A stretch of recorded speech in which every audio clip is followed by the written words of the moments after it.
probably listening in by the time that this is on. You guys, this is the 44th episode of Cheerful Conversations.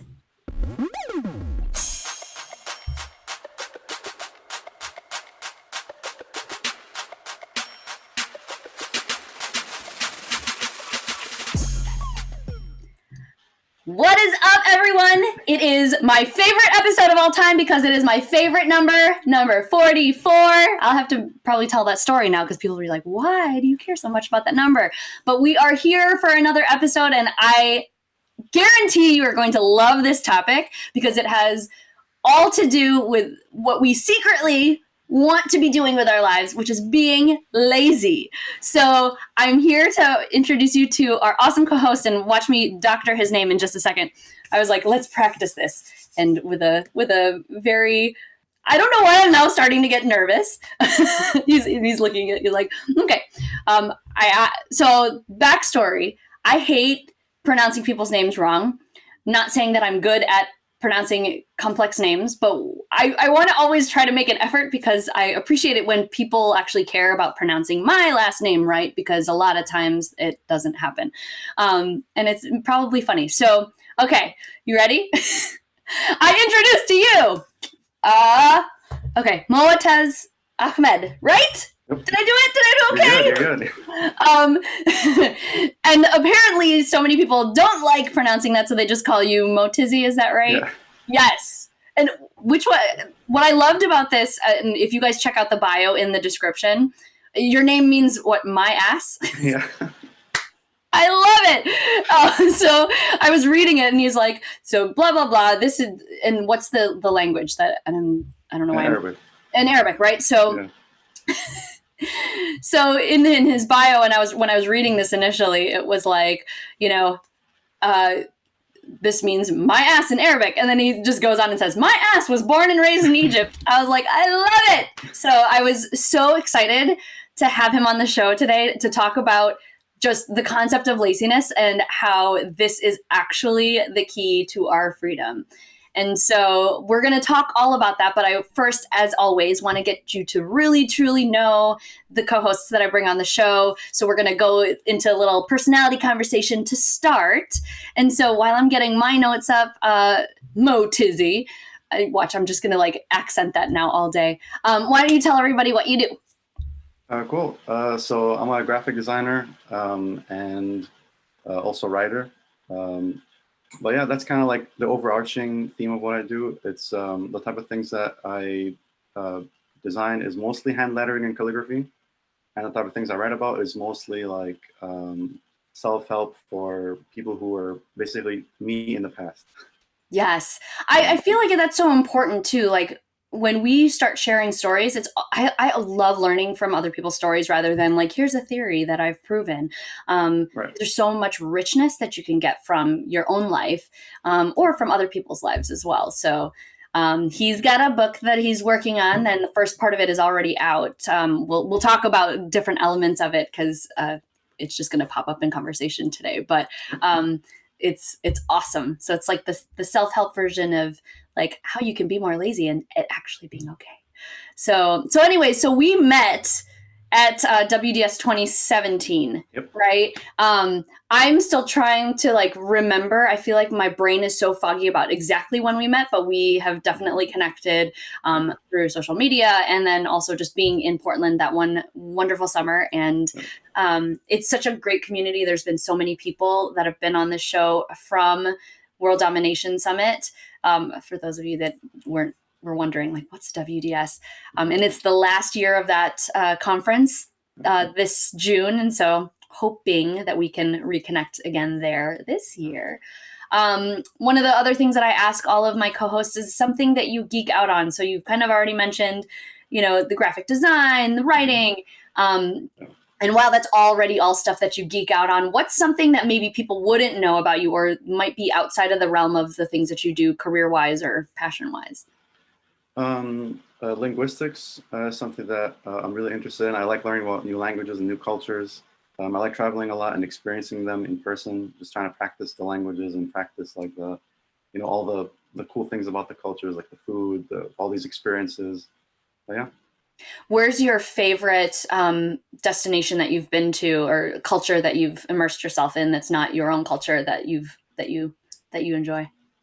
Probably, well, favorite destination is Antarctica, but there's not culture there. Yeah. Have you been? Yeah. Oh, It's awesome. my parents are going in a couple of years. I think they finally got that on their list. So what do you see down there for those of us that, I know I've had a couple people or know a couple people that have been down there, but I just feel like it's just snow and ice and cold. Right. That's a huge part of it, of course, but there's like wildlife too. So you see like a lot of penguins, whales, seals, all sorts of stuff, and then mountains, and it's really, really beautiful. And it's like really pure because it's like untouched, or like not that much touched by like people. Yeah. So yeah, like you can just like drink glacial water. Like, yeah, it's really awesome. That's amazing. How long ago did you go? I went a few months ago, like 10 months ago. Oh, just a few months ago. Yeah. How long were you down there? I was there for maybe 10 days, 2 days to get there, 2 days to get back because you're on a ship, and then 10 days there. So. That's amazing. So where did you take the boat from? From Ushuaia, this like southernmost tip of Argentina. That's amazing. Ah, I want to do that. I'm putting that on my bucket list. That'll happen at some point. Oh my God, that's amazing. All right. The next thing is, as I do with everyone, is I take this fancy snazzy game called Vulnerability is Sexy.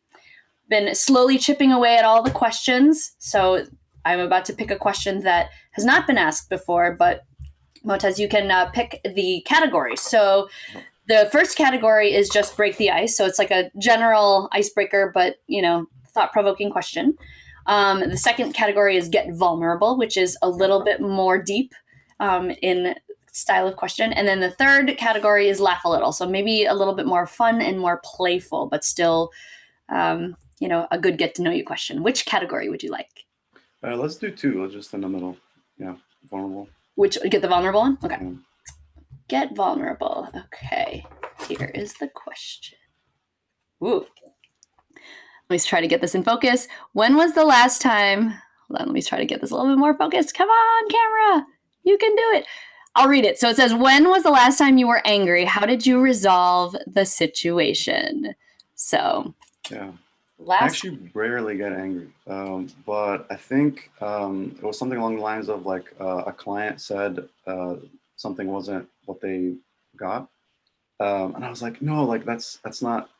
I ended up resolving it by like giving them extra things, but it wasn't. It was kind of like a miscommunication. It wasn't actually like anyone's fault, but just because the standard that I held, it was like I gotta get this thing. Like I'm always when it comes to like client work, I'm always like I gotta do like go surprise and delight, right? Yeah. So did they? So just curious, did they come at it with a like kind of defensive attitude, or when they were talking to you? Because I feel like a lot of times that can be the single most thing that would like tip people off to getting angry, just by coming at it with an angry attitude, and even if it could be dealt with in a more like normal tone, right. That just escalates it without even having to. So was that kind of part of it? It was a big part of it. Yeah, it was like the tone of like being like annoyed at something. Yeah. So, but like normally, like I very, very rarely get angry. But I was like no, because I had worked on it a lot, and it was like one of those things where I was like, okay, I'm pretty 100% sure this is like perfect, right? Yeah. Yeah. Yeah. So it was just like frustration, not at them or like their tone, but it was just like after all of that, like I thought this would be like the final thing, and it wasn't. I was like, no, like why? Why?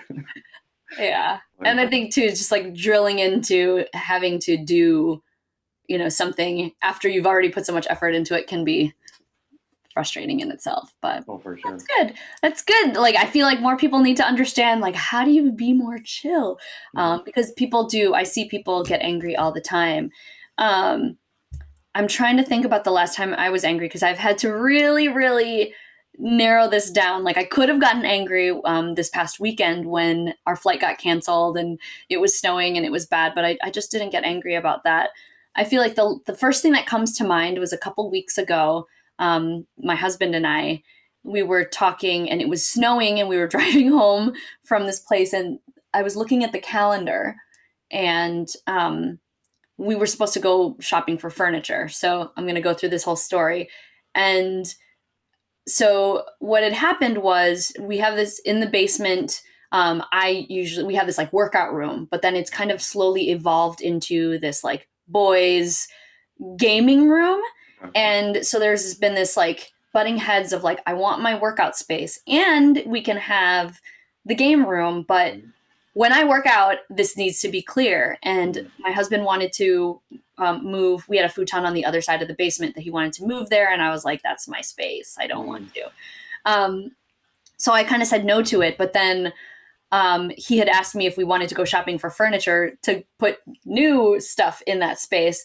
And at the time he asked me, I was like, yeah, sure, that's fine. We'll let's just do it. And he put it on the calendar for that next day, that Sunday to do. And then I was like, wait, why are we doing this? And then it's cold out. I don't really want to go shopping. And why don't we just move the futon that I said no to prior? So it kind of came out as like, why don't we just move the futon and just test that out and see if that works? And then he like blew up and was like, he's like, why are you said that you didn't want it there. And I was like, wait, hold on a second. And so we both, we've been together for so long that like, this was a harmless like escalation of something that I was having this whole thought process of like, okay, I said no to this, but then I said yes to this, but now it's snowing and I don't want to go. And why did I say yes? Because now we have to spend hundreds of dollars if we buy. So my wheels were spinning. And then I asked one question and it was completely out of context. And he was like, but you said that's not what you wanted. So I'm just trying to find a solution. And we were butting heads. So our resolution was to be like, okay, hold on, let's just stop and start over. And so we got quiet. And we both started laughing. And I was like, okay, I need to tell you this whole backstory.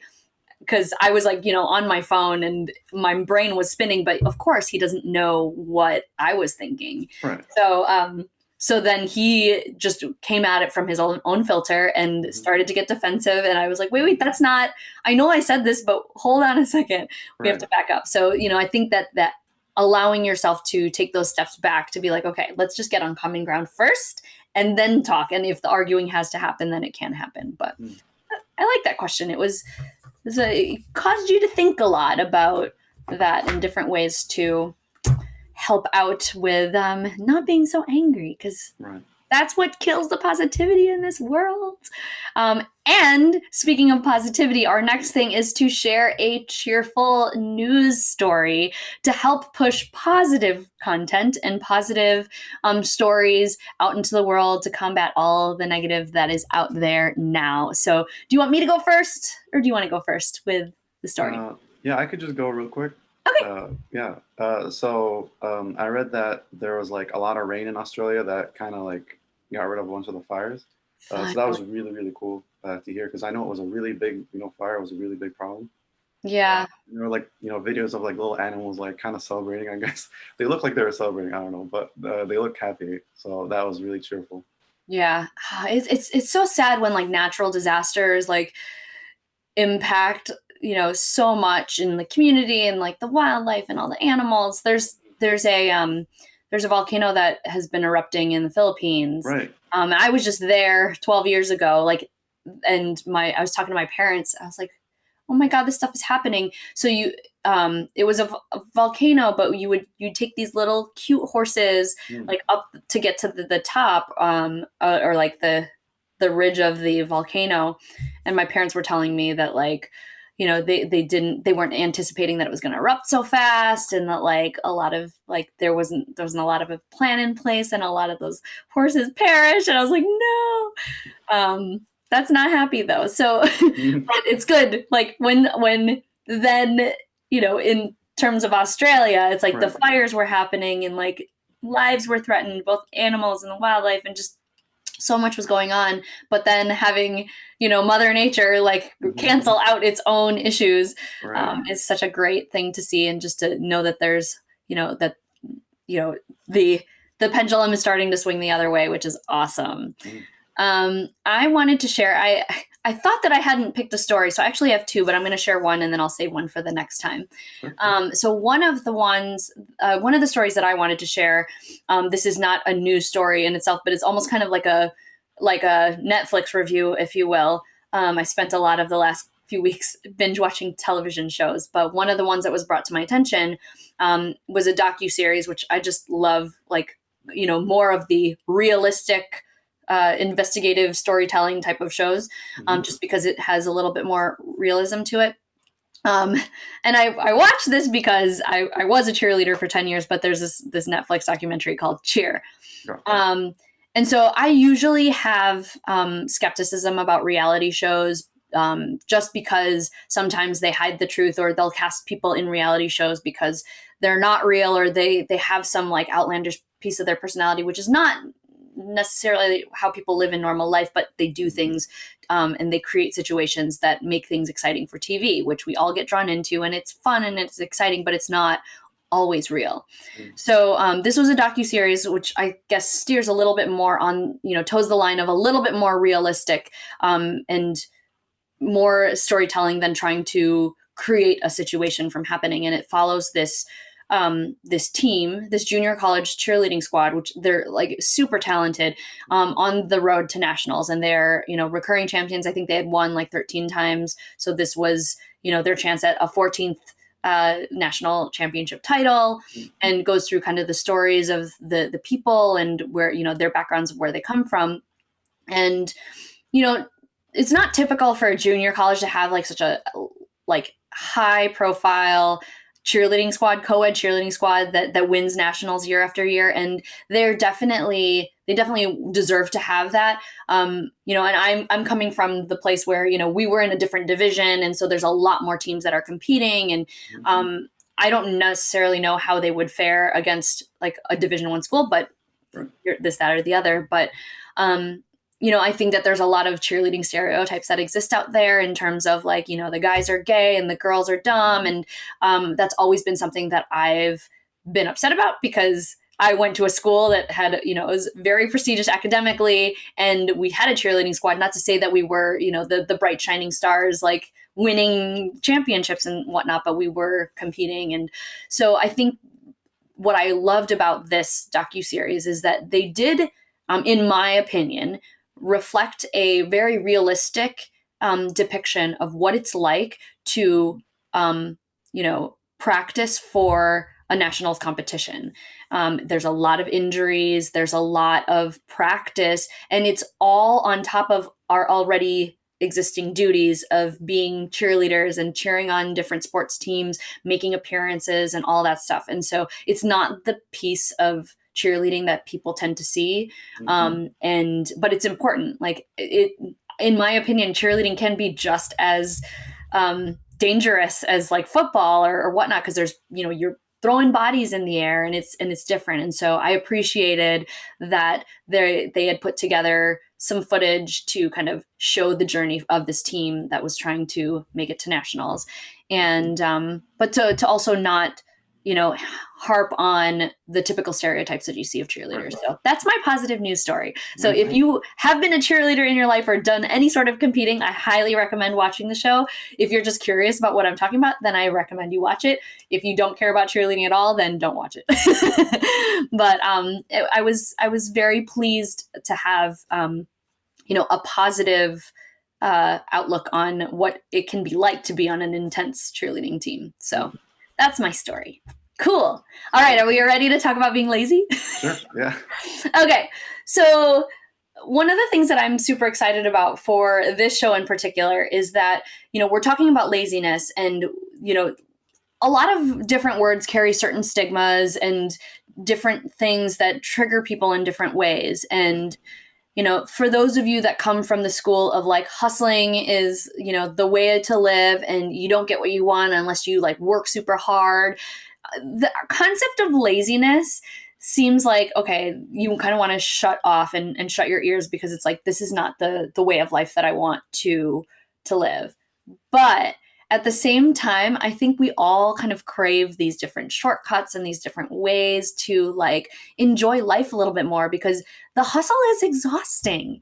And, you know, and it can have some serious impact if you allow yourself to go like too far in the hustle realm of the world.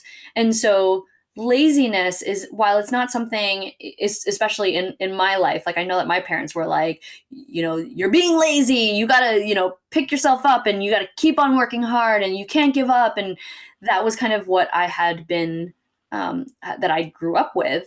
And, you know, but part of me is like, can't I just like binge watch a show on Netflix for a day? Like, you know, we crave this laziness, right? And so how, you know, can we actually leverage laziness to our benefit while still, you know, maybe working hard and, you know, focusing on what we want to accomplish in our lives, but like enjoying and embracing and making lazy okay. Yeah. And so, you know, I know that I would just want to hear your story about how, you know, this concept for you, because you're writing a book about basically, you know, unlocking laziness to, you know, find a true freedom, how you kind of got to this place of like looking at this word and this definition. You know, for you it's lazy, for me it was kind of like, what's balance, right? Right. But how have you kind of come across this journey to like embracing laziness? Yeah. So a few years ago, I was, you know, all up into the whole like hustle culture, just listening to a ton of podcasts, watching like all those motivational, you know, videos, reading a ton of books about it, just a lot of things about productivity.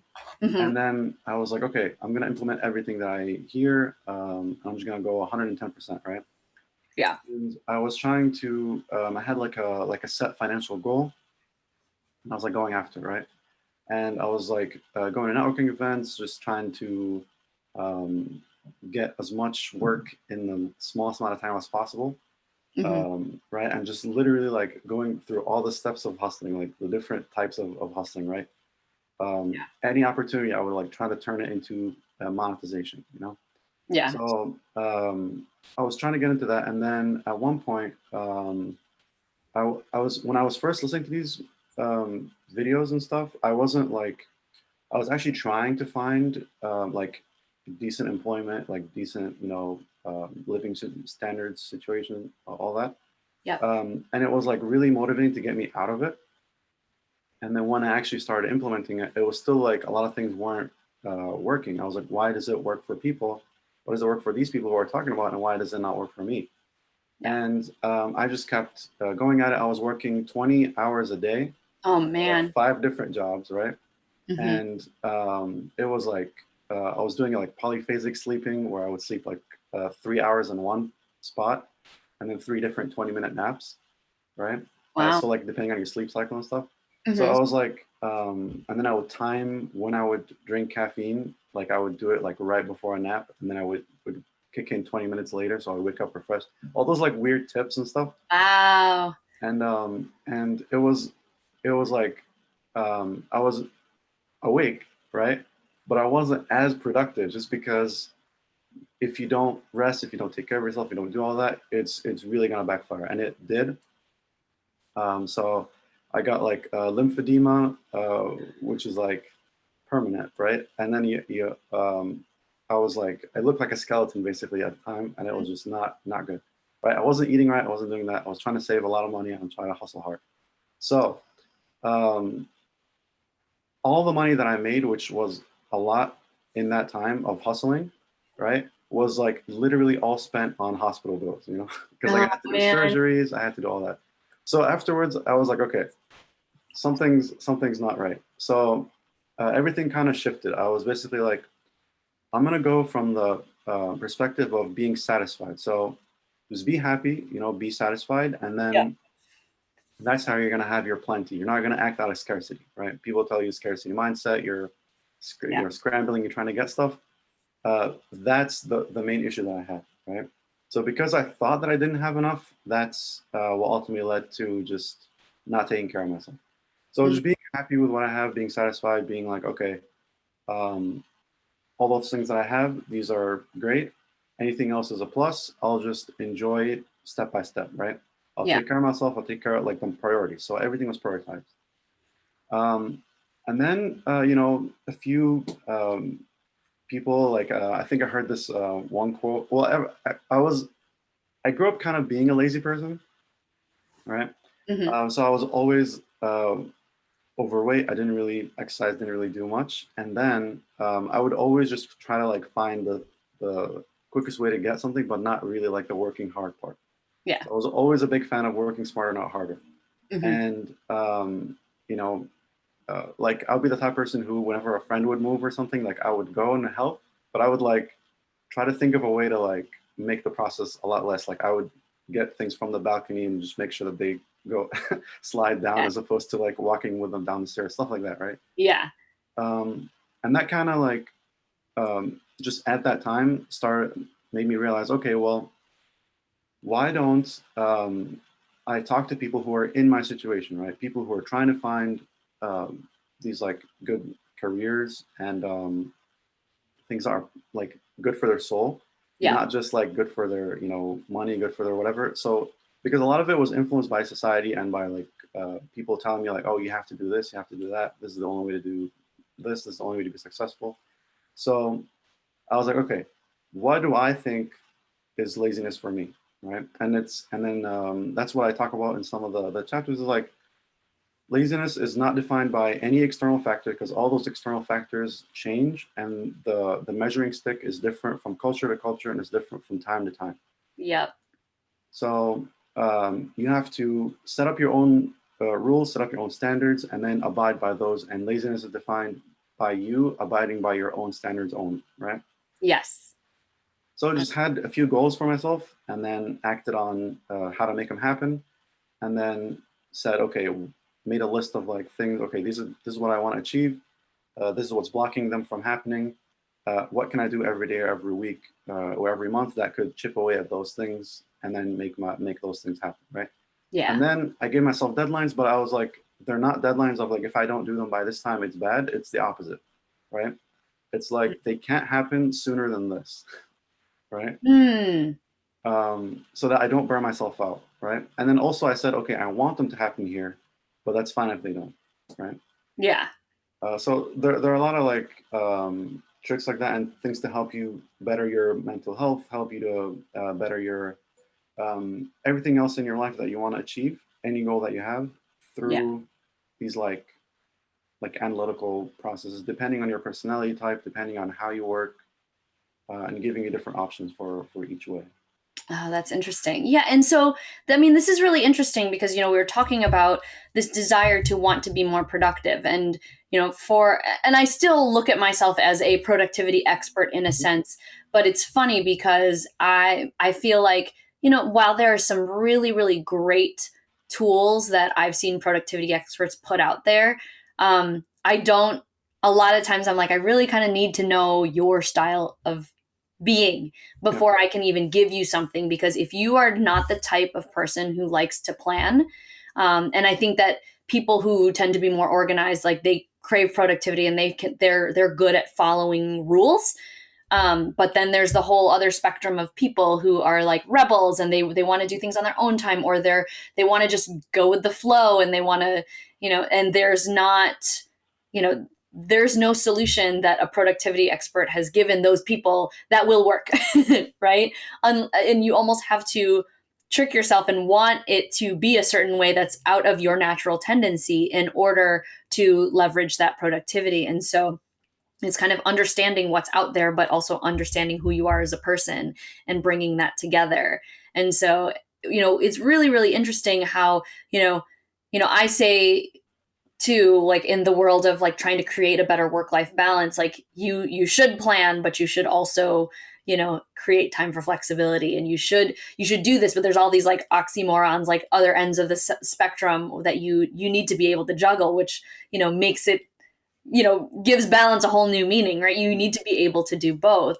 Whereas in, being lazy or allowing yourself to be more lazy, you can actually be more productive, Mhm. and really finding that. And it's literally not just, at least in the way that I define laziness, it's not like, okay, I'm going to just, not make a plan. I'm going to, watch TV. I'm not going to leave bed. That's not being lazy. But I think that there's value in doing that sometimes, just not getting out of bed and relaxing because, just like you hustled to this point where it was like, just, it started impacting your health. And that was the signal that was like, okay, something needs to change. And same thing happened to me where, I have alopecia areata now. And so it's like, anytime I stress or anytime I push myself to the limit to hustle, I can't, like, I will lose my hair. And so like now my priority has been like, I know that in the actions that I do, and, yes, I'm trying to take care of my hair a little bit more because I know that I have this condition, but like the length of my hair is like a direct indication of the success of balance that I'm trying to create for my life. And so, being able to use, your health as your new benchmarks of like your own success and allowing yourself to be lazy just to make sure that you don't go through those hustle tendencies and burn yourself out. It's so important. And so trying to embrace a little bit of everything is super huge. So as you started to kind of adopt this for yourself, and I would be curious to hear how you define laziness for yourself, because you were saying that everybody has their own definition, but where in what ways have you seen this in your life allow you to get more things done and keep things simple, knowing the old you that would hustle all the time, and how did you start to notice that you were actually like being more productive and accomplishing some of these things that you wanted by not hustling instead and being more lazy? Right. So I'm the type of person who only works if there's a deadline, right? So, Me too. yeah. I'm like, I mean, there might be, but it's also like it's deadline, being very deadline driven is a huge thing for, it's like the procrastinators of the world, right? Like, okay, well, if you put something, I actually have to do something, then I will do it. Okay, so continue. Yeah. So I read a lot about like having these systems work for you, right? So it's not you're not actually like if you're like, oh man, I can't get myself to work on it until the last minute. People are saying, okay, we'll have a system where things just happen, right? And I was like, okay, so my system's going to be accountability partners and a lot of deadlines. Yeah. So, and I'm the type of person who just does not get stressed, like, at least in terms of deadlines, right? So I only start getting stressed right before the deadline happens. And that's when I start working. And apparently it's like a creative person trait. So people who are more creative, they usually tend to work really, really close to deadline. There's like this sweet spot where it's like not right before the deadline, but a little bit before that. That's when you're most creative. And you're saving up on a lot of time and you get all these amazing ideas and you're just in the zone right before. So that's just kind of how I work. If something is due, let's say a week, I literally work on it like the day before, right? But if something's due in like a month, then I'm like, okay, I have to set up a system because that's not going to work, right? The day before is not going to work for a month-long project. So I set up a system. I have accountability partners that I meet with regularly, and I tell them, okay, if I don't give you, like, for example, I have an accountability partner who I tell them, if I don't give you a chapter a week, I have to pay you $100, right? Yes. So it's like, it's kind of stressful, but it's not so stressful that's like overwhelming, right? Yeah. So that's kind of like a mini way of doing that, because I want to get the book out, right? But it's not an immediate deadline. And yeah, it's like the deadline is driven all on your own. So, if you wanted it to get done like on January 31st, but if you ended up doing February 5th, like nobody would be like hanging over your head like, you said it was gonna come out this day. It's all on you, right? And so having to, create those deadlines is super, super important in that case, because nobody else really cares. Like, okay, you're getting that out. Yeah, we're excited, but we've got our own deadlines to worry about in the meantime. And so I totally can relate to that so much. That's crazy. Okay, so using those accountability partners to help. I love how you mentioned also like the money aspect. Like, if I don't do it by this deadline, not only like did I not meet my deadline, but now I'm like throwing some money in the pot. And one of the things that I talk about a lot with accountability, because of the fact that, we can be lazy on our own goals because nobody else cares about them as much as we do. Yeah. You have to understand you have to understand what motivates you, right? So I did a similar thing where I had let, a bunch of blog posts go by the wayside for months. Like they had been written and I just needed to publish them, but they were all just sitting. And I was getting annoyed by it. I was getting frustrated, but at the same time, it wasn't something that like the world was going to end if I didn't do it, but I wanted to do it and get it off my plate. And so, me and my friend Gary, like I wrote a $500 check because he was like, what motivates you? Like, is it time? Is it money? I'm like, clearly the deadline's not happening. I need to add an extra layer of this. And so he made me write him a $500 check. And the second that I sent it, and then I told my husband that I did it, he's like, "Why did you do that?" And it was to give that money to something that I did not support. So, and so it was like even more that this was going to hurt because like I would give a friend $500, like maybe, I wouldn't be happy about it, but like I would gift that if I cared about them. So it had to be something that I didn't like. And that was motivating. So he gave me 10 days to do it. I did it in 5 because my husband was like, if that money leaves our bank account, like I'm gonna be so mad. And so then there was like the guilt and all of these things that like really apply the pressure to like make you do something. And it's just it's so interesting. But anyways, like, going back to laziness, like there's this idea of, we have to still, even if it's something that we're, we tend to be stuck on, or it's just something that like, it just really needs a lot of nudging, having those strategies in place to like push you to do certain things is super, super important. When you can, otherwise just be lazy and just let it not get done. But that's crazy. A lot of it too is like knowing what motivates you. If you're the type of person who likes to listen to the hustle mentality stuff, go for it. This book is probably not for you, but things like rejections, things like not being part of a group, being labeled like lazy, things like that causes you to be in that downward spiral of laziness, right? Yeah.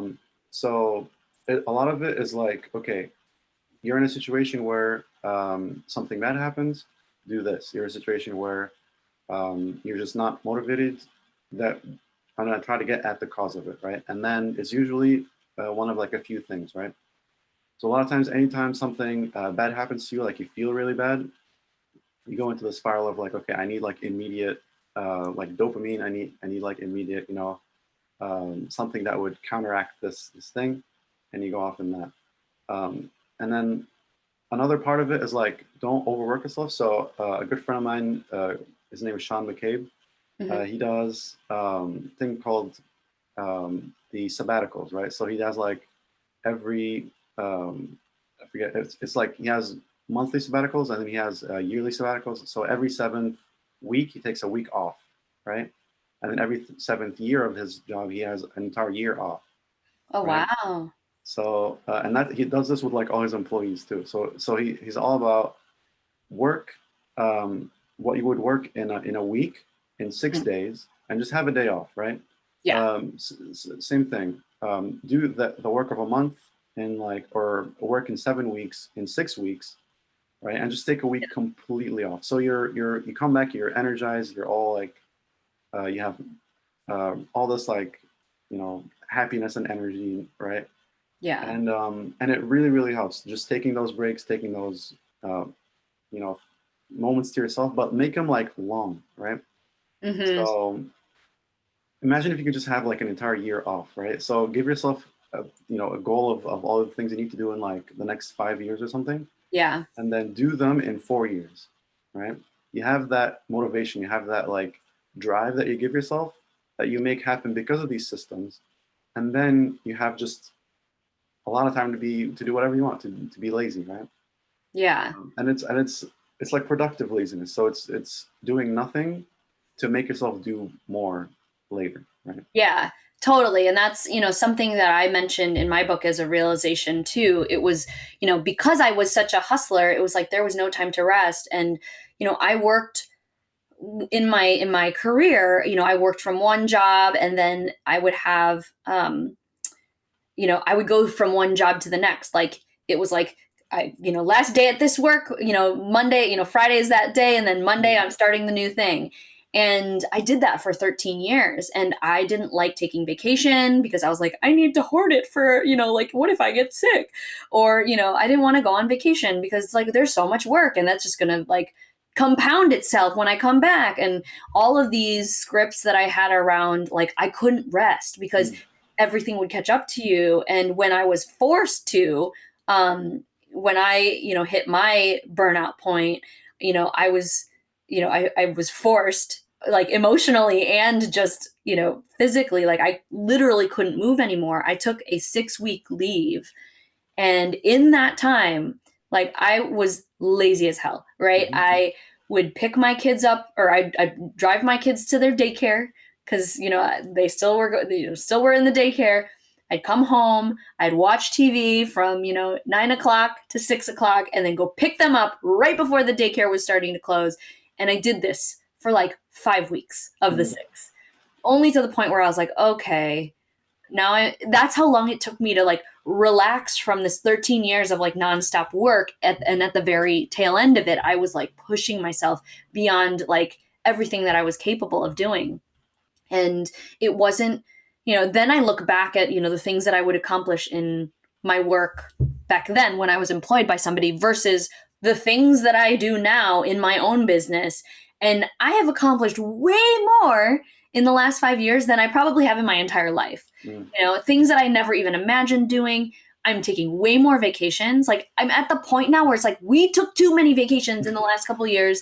Now we have to set a rule to not take so much vacation. Like that's how much the tide has shifted. And I get so much more done, even though, you know, and I have kids and I have all of this stuff. And it all was this realization that rest is so good for you. Being lazy is so good for you. And so, you know, a lot of times I'll talk to people and they'll say, you know, like I don't even want to watch TV because then I'm going to go down this rabbit hole. And I'm like, you know what though? That might be what your brain needs to like work at its optimal. You need some time to like step away from whatever hustle you've got going on so that you can look at it from a fresh perspective. And I would have never made that recommendation to people. I'd be like, yeah, you got to stay away from Netflix because it's going to really suck you in. Um, Granted, you have to like, you could get sucked into Netflix, but then you could also go the complete opposite way. But like, to indulge in a game, to indulge in, you know, just not doing anything, to indulge in just not having a plan, you know, when you're such a planner is such a great way to even yourself out and like give your brain some space to like simmer for a little bit, right?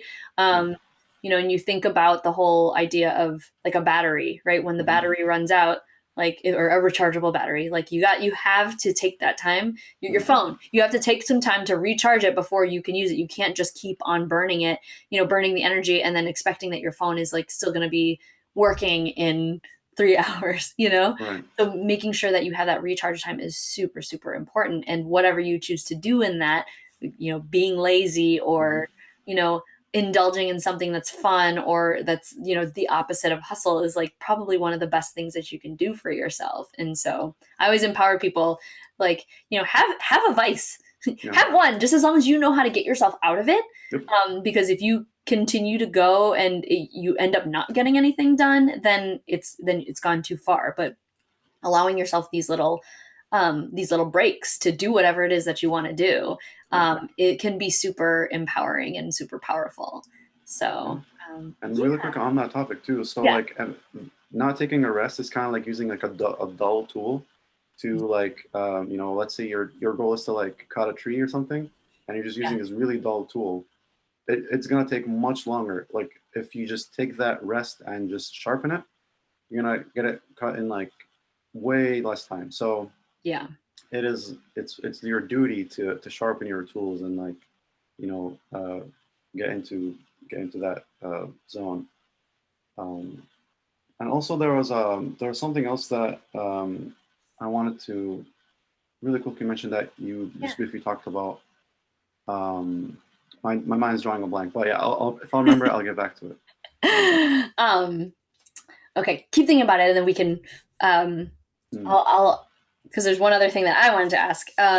So we talked about this before the show is airing about the fact that we are both on this like path of authorship and like having a book out and whatnot. And I did mine a few years ago. There was a lot of I had a plan. I got lazy and I got stuck throughout it. But I had a goal to get it out. I definitely feel like even though I took my time, I think my initial goal was like I'm going to write it in 10 weeks. That was very not achievable, especially with writer's block and all of those things. But so I kind of extended my timeline, and I got to a point where I was like, okay, now that the writing is done, here's the next timeline. So I took it from this perspective of, I'm going to hustle a little bit, but like I'm going to have to reevaluate my rules. There was one point where I was so stuck that I was like, okay, I'm just going to write or edit for 30 minutes, whichever one that I'm going to spend 30 minutes on the book a day. Yeah. And if that went into an hour, then that's great. But like I needed to get that momentum back up. But even so, like I did it while I was juggling a whole bunch of other things. I was just launching my business at the time. So I kind of burned myself out on my own process again, because I know that I have those tendencies. And I know that your process is really taking your time with it and like actually like releasing it in chunks so that people can digest it, can maybe give you feedback, and you also have the time to rest. And so we went through it with very different strategies. And is there anything in your book process that you're like intentionally trying to be a little bit lazy about, just so that it makes the process more enjoyable or more or the quality of the book better? Like what were the intentions that you set in your writing process? Yeah. And I kind of remember too what I was gonna say. So I was gonna say like, if it gets to the point where your vices like kind of just completely derail you, because I'm also that person who's like heavily addicted really quickly to stuff. Like if I watch a show, I will binge it to completion, no matter how much it takes, right? Yeah. Like I'll watch like 4 seasons of a show like in one sitting, right? Like, I just did that this weekend. I was like, why are people telling me that I have to watch this show? And I could not sleep. And I was like, I just want to know, and I want it out of my life so that I can get on with it. So sometimes like it gets kind of too much out of hand. So there's a few things that I've learned to help kind of get out of that if you're that type of person. So sometimes like I'll use like NLP, like neuro linguistic programming. Sometimes I'll use like the systems again. So like accountability partners, people will be like, okay, I need you to like just completely remove like whatever that thing is, right, from my life. I'll take my phone, just put it in a different room, and just like sit and write. Make sure that there's absolutely no access to like the internet, right? Yeah. And then do like research time, also time chunking, like put different days of the week, different all that stuff. But okay, so that all that stuff is also part of my process, right? Yeah. So originally I had said, okay, I'm gonna write this book in like I think I gave myself like a year, right, to write it. And then I had no accountability partners, nothing. And I was just writing whenever I felt like it. Like if I was watching some YouTube video about like a TED Talk or something, and I saw something, I was like, oh, that's really interesting. That could be part of this book. I would like write it, and then I would just forget about the writing, right? And then I said, okay, I'm gonna set up a time of day to write every day. And then sometimes I just didn't feel like it or whatever. Something came up. Anytime I would travel, that would just destroy my schedule, destroy the, Yeah, it definitely is a destroyer of schedules for sure. Yeah. And so it wasn't until like those systems made it happen where I was just telling everyone on earth, right, that I'm writing this book. And I was like, okay, I need you to hold me accountable. It's going to be released at this day, blah, blah, blah, right? And even then, it wasn't really a big deal. Like the deadline passed and no one said anything because people just kind of forgot. It wasn't until I put those like deadlines that had that risk, right? That had that fear of like something, because I'm more motivated by fear, like most people are, than like by reward. So Yeah. just that fear of, the constant checks with my accountability partners, that's when things started happening.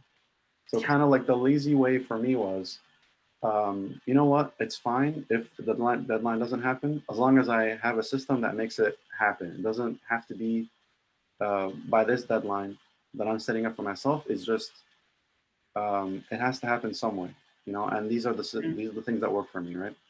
Yeah. Use the vices, but don't indulge in them too much. Pick things that end quicker, right? For sure, for Yeah. sure.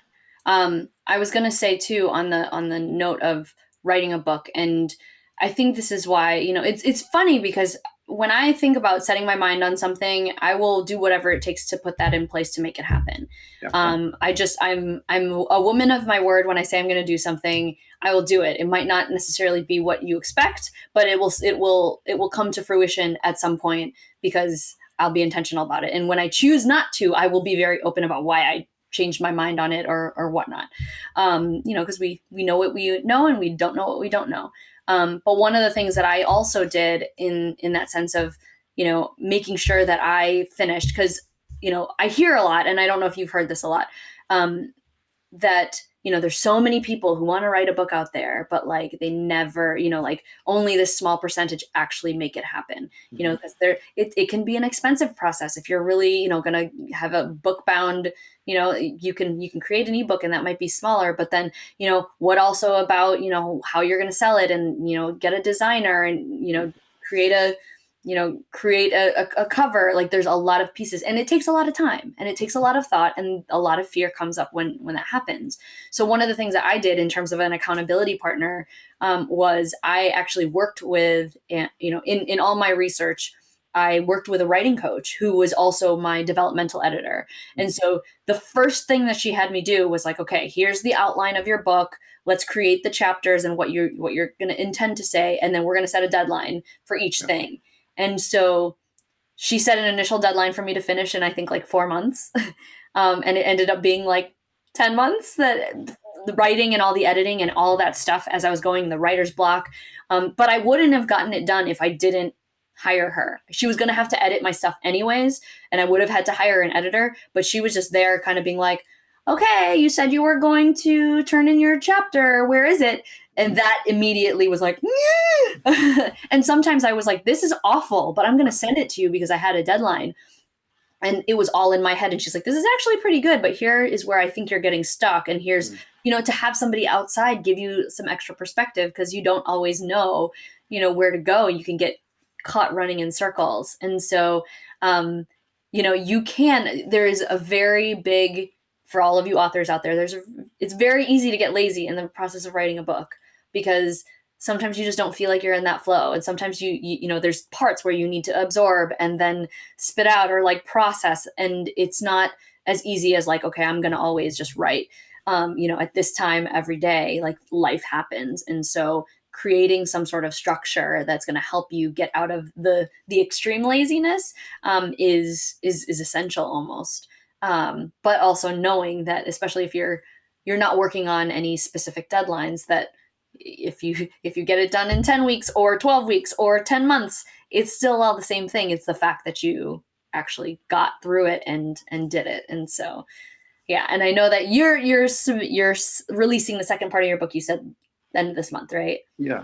Exactly. So February are your 30th. accountability partner, like, are you ready? Are you like, yep, you're ready to do it? That's awesome.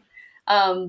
One other things that I wanted to do before, oh my God, it's already 1:53, before we wrap up, is you were talking a little bit about NLP as a way to like combat, like, can you tell me a little bit more about that? Cause I was like, what does that mean? Yeah. So it's like from the 70s, these three, I think it was like a linguistics professor, like, I don't know if he's a professor or not, but, and then also like psychologists, they teamed together and they said, okay, the words you use have a lot to do with your mentality. They have a lot to do with of how you feel. So they're basically saying that you're programming your own mind to get you into these states, right? So some people will like, they call it anchoring. So they'll anchor a specific emotion to a specific thing. So let's say like you want to give a speech and you get really nervous before speeches. So some people, what they do is they would anchor it to a like emotion that they do, right? So they anchor emotion of like being like really confident, being really happy, being really like on top of the world, and they would do a specific thing with their hand, a specific, attach it to like something. So they would, someone had like a vial of like perfume, and they would smell it right when they're like achieving this like really like good feeling, and Mm-hmm. then right before a speech, they would just like smell it real quick, and then it would bring them back, and it would just forget about all the nervousness. It's kind Awesome. of like classical conditioning. Yeah. So you did this in this process of, So sometimes like yeah, I'll like be what? playing like a video game or something, I'll be Yeah. like really addicted to it. Like I'll be like really into it. Uh-huh. And then I have to then some of the techniques in there like are like, okay, you take whatever you want to do and you make it more vibrant, you make it bigger in your head. So you take that image, you make it move, right? Mm-hmm. And it depends really if you're like an auditory learner, visual learner, or kinesthetic learner. All those things matter. Yeah. And then so you take those things and you just like make whatever you want to do bigger in your head, more vivid. Make whatever you don't want to do, or that you shouldn't be doing, smaller. Throw it behind your back, things like that, right? Uh-huh. So it's these like techniques to kind of like, it's like giant mind tricks in a way that you just kind of using these simple, really, really easy to use techniques to get you into the state, right? So Yeah. changing your environment, changing the colors of your room, having like LED lights, like Yeah. this is book writing time. You change the color of your LEDs, right? You Oh, just cool. things like that. Going to a different environment. So if you go to like a coffee shop, and going to a coffee shop is where you're writing, you're going to associate writing with coffee shop. When you go to the coffee shop, you're not going to feel like doing the things you do when you're being lazy, right? If you're Yeah. writing in your bedroom and you're on your bed, right, where you associate that with sleeping, you're not going to want to write, or things like that, right? So it's Yeah. just picking your environment, picking specific actions that you're choosing with that. It's all in associations. You can easily trick your brain. Like that's how placebos work, right? Yeah.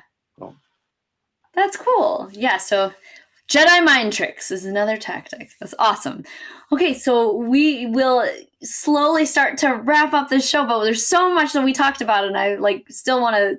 I so have so many more questions that I want to ask. But I think so. Before we do our last, our last closeout question, if we had to summarize, and give people like the 10-second version of, or the one thing that we want them to take away from the show, what would it be in your perspective? just give yourself enough rest to function. Um, uh, Appreciate yourself. Realize what you want to do and do that. Don't worry so much about what everyone else is trying to get you to do. And just make systems work for you. Just try to think of smart ways to achieve your goals and with less effort. Yes, absolutely. You just said everything that I would have wanted to say. So I will take that. But I think that the only other wisdom to impart, which for those of you that have been following me for a really long time, I say this all the time, but like, you do you, right? I mean, being lazy is something that is totally okay if that's what you want. And if you want to hustle, that's fine. But we're giving you this insight that like understanding that like hustling doesn't have to be the way 100% of the time, because almost always that puts you into a place where you are feeling depleted, and we just don't want you to get there. So just know, don't push yourself over your limits, no matter what, like even if you think your limit is higher than it is, because you just don't know, if you don't self monitor, something in your health or something external will make you know it on your own. So, but this was an awesome conversation, and let's be more lazy. Let's think about like what one lazy thing you can do today. And I think that that's like, for me, sometimes it's like when I'm going to pick my kids up and I'm waiting in line, I'll play a quick game of solitaire. Like that's just, I could be checking email. I could, and I have way too much email, but that's like my time to be like, okay, 2-minute game. I'm done. Okay, pick up my kids and get back into it. So think about that. And then we're going to close on this really, really quick question that comes from my audience, which was, I thought it was fun because I think a lot of people will tie laziness to the word boredom. But this person had asked, how can I overcome boredom at home? And we can look at it from just how can we overcome boredom in general. So, Moataz, what is your advice on how to answer this question? I think boredom is probably like one of the worst things you can have, just because like it leads to a lot of like bad things, right? If you're bored, you're gonna normally we just go to our habits, right? Yeah. So habits are everything. Everything is based off of whatever habits, and if we don't, if we run out of the things that we want to do, we're just gonna waste that time, right? So my best recommendation is to do something productive to what you want to do as your goal, and that could include resting, that could include being lazy and all that, but just make sure it's purposeful, right? Yeah. So if you're so if you find that you have a lot of time, try to fill your time with things that you like to do, right? Yeah. So just kind of like put as much schedule fun things, right? Schedule work and then also schedule fun stuff as well. But just don't let there be like a point of your time where you're like, I don't know what it like. I'm like bored, unless if it's planned boredom. Yeah. Yeah. I agree. And I think that that's a great thing. And if, I'm almost, this is funny because this question actually is speaking to me in a different way than when I picked the question, because I'm currently struggling with my 8-year-old at school. I think he is just very bored at school lately, and that's causing him to act out and make noises and tap on desks and do fidgety things because he's trying to soothe his boredom, his own boredom. And one of the things that I had been talking about with his social worker at school was, and I always try to think about it. I'm like, how can we make this fun? How can we do this? And a lot of times I think about like, what kind of game can we play? And, we tried to brainstorm some stuff about, what would make this task that is super boring more fun. And my current problem with this is this idea that I'm not at the school with him. So, we could play a game, but he wouldn't be able to reap the rewards of the game until he got home. And so trying to figure out what can he do during the day that would give him like instant gratification. Because like if you have a game and you win the game, and if you're competitive and you like to do those things, then gamifying might be a way to overcome your own boredom, to be like, okay, I can just lay here and I'm stuck, but like, what kind of game could I play? Like and it could even just be, getting out of a sedentary state. Like if you're feeling like you're really, really stuck and you say like, if I could just do one thing today, then I will reward myself with a cup of ice cream or something like that, because, it makes you look forward to something, and then you can start moving again. But I think that, thinking about ways to have these intrinsic rewards where, it's something that you enjoy and something that would motivate you. Whether it be like, okay, I'll allow myself to indulge in something, or, I can make a bet with somebody and they can give me money if, depending on what's important to you, but creating a game out of it might help with boredom at all. So, all right, this was an amazing conversation, Moataz. I'm so happy that you are here. And episode 44 has been completed, but it will hold a special time and place in my heart because it's my favorite number. And I never told the story. Basically, I had a crush on a boy, and I think we started like dating on like something, and it was just like maybe it was like the 26th, and I knew 2 + 6 = 8. But then when I had to pick a basketball jersey, I needed something, so it went from that to just picking the number 44. So it's kind of stupid, but it's my number and I just love it. I don't know what it is, but that's kind of crazy. Okay, so we are done. Thank you guys so much for checking us out, whether it was live or whether it was on the replay, and hope you channel your inner laziness just a little bit more and have more fun doing everything in life. And we'll talk to you again in another time. So Moataz, thank you so much for being here. Yeah, thank you so much, April. All right, guys. See you in the next episode. Bye.